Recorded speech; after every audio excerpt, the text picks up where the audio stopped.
Let's jump right in. Welcome to The Explainer.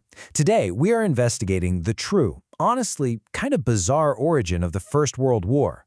We all know the standard historical narratives, but what if the spark that ignited a global conflict wasn't some grand political maneuver at all? Forget everything you thought you knew from your high school history class for a second, because we have a paper trail that points to a very different, highly unexpected culprit. To start us off, what is the absolute smallest event that could cause the greatest human trauma?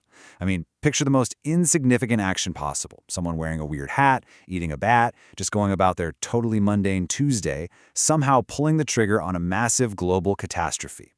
That is the exact detective case we're unpacking in this explainer today. We are looking for the absolute smallest domino to fall. Section 1. The Butterfly Effect. Okay, let's dive into this. The butterfly effect is basically the theory that tiny, small changes will eventually balloon into massive changes in the future. Now, human history isn't just a simple, straight line of events, right? It's a massive, chaotic tapestry. We aren't going all the way back to the dawn of time here. We're simply looking for the absolute smallest, thinnest thread that has a direct link to the outbreak of World War I.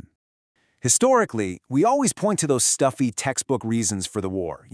Serbian nationalism, complex alliances, European expansionism, the whole shebang. But the real cause we're tracking today, based on our sources? A number 2. Yep, actual human waste. I know, no way, it sounds totally absurd. But stick with me, because as we follow the evidence, you'll see exactly how these two sides actually connect. Section 2. The Assassination of Ferd.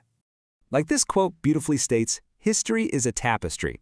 And because the butterfly effect relies heavily on highly personal events, we're going to focus on a very specific, very personal event, a murder. We're tracing the direct events that led to the death of Archduke Franz Ferdinand. Actually, for the sake of efficiency and just to keep things moving, we're just going to call him Ferd for the rest of this explainer. So why did the assassination of Ferd spark the fires of war? Why was this specific guy's death the final straw that caused everything to just collapse?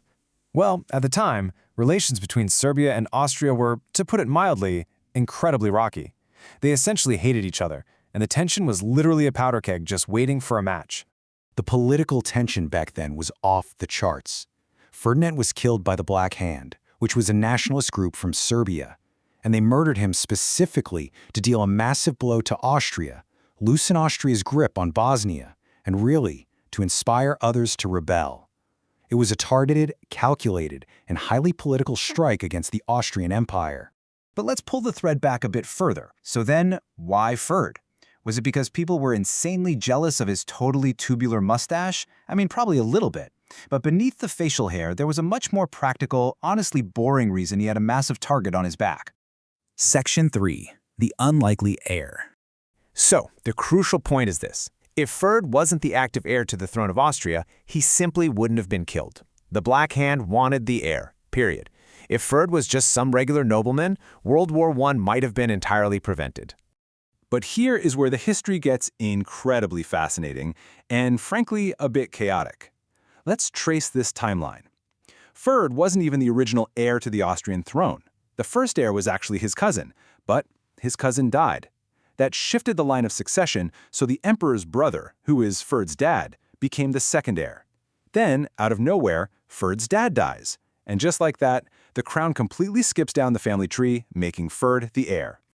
This right here is our massive clue. The entire fate of the 20th century hinges on one single question. How did Ferd's dad die?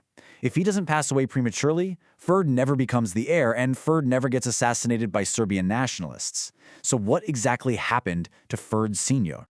Section 4. The Fatal River Drink.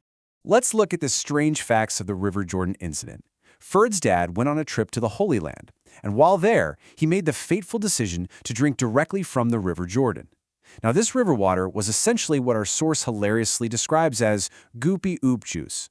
It was dirty, heavily contaminated water, the kind of stuff that looks like if you swam in it, you'd literally grow a third eye. Well, he didn't grow a third eye, but drinking it did result in a fatal infection. And what was that specific infection? Well, thanks to hours and hours of delirious research through the historical archives, we have the exact medical diagnosis: typhoid. Poor Ferd Sr. died of typhoid shortly after drinking from that dirty river in the Holy Land. And this brilliantly illustrates a really disturbing fact about what was lurking in that river water. A quick search of medical texts tells us that medically, the only cause for contracting typhoid would be the ingesting of infected material, in particular, human waste. That is literally how the bacteria enters the body. Gross, right? Now, what's really fascinating here is the specific biology of typhoid transmission. As far as we know, typhoid cannot be carried by animals. Only humans carry this specific bacteria, meaning an animal didn't accidentally contaminate that water. Some anonymous person out there either took a dump directly in the river or washed their bottom in the exact same spot Ferd's dad later drank from. Okay, let's step back and look at this complete, absolutely absurd chain of events. Step 1. A random guy poops or washes up in the river. Step 2. Ferd's dad unknowingly drinks that specifically contaminated water and dies of typhoid.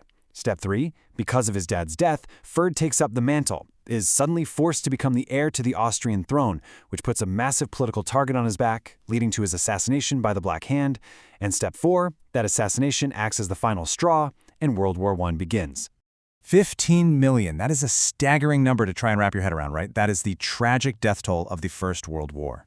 15 million lives lost, and the entire course of human history fundamentally altered, all because one anonymous man somewhere in the Holy Land decided to take a bathroom break in a river. That one man inadvertently killed 15 million people just by pooping. It is an origin story that is simultaneously hilarious in its complete absurdity and honestly deeply, deeply terrifying. Which brings us to our final point, and a vital question I really want to leave you with today. Knowing the monumental, earth-shattering consequences of the absolute smallest, most mundane actions, what invisible butterfly effects are we setting in motion today? The next time you do something completely insignificant, just remember, you might be weaving the next massive tapestry of history. Thanks for joining me for this explainer. Keep analyzing the world around you, keep asking those big questions, and I will see you next time.